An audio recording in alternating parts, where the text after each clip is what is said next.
takes us there.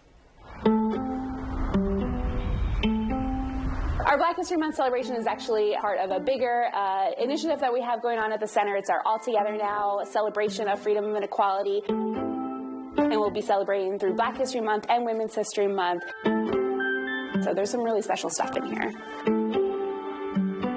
So this was the petition from Dred Scott to the Supreme Court to basically sue for his freedom. The Scots were basically taken from a slave state to a free state, and they said, well, as soon as we step foot on free territory, we should be free. But the Supreme Court did not agree. It's considered one of the worst decisions in Supreme Court history.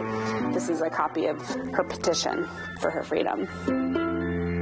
Rights and freedom were denied, to some people in the beginning, and then others who fought for those rights used things like the First Amendment and their other constitutional rights to fight for freedom and expand equality.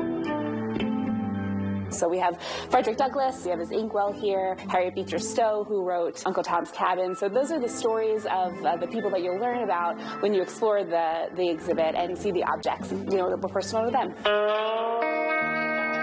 When we talk about the Civil War and Black History Month, we really want to focus on the stories of the people who shaped the Civil War and also shaped that Reconstruction time period, the 13th, 14th, and 15th Amendment, which expanded equality and voting rights to people everywhere. We have a flag that Abraham Lincoln raised right over Independence Hall, right across the street from us, on the kind of eve of the Civil War to show that the country was expanding.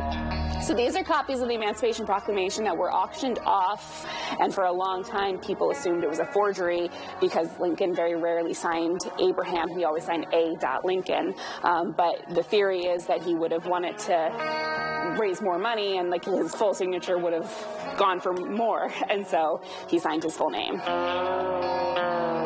So these are stories that are important to tell, not just for Black History Month, but all year long, because these are stories of people that shaped the Constitution, and so to understand constitutional history, you really have to understand the full history.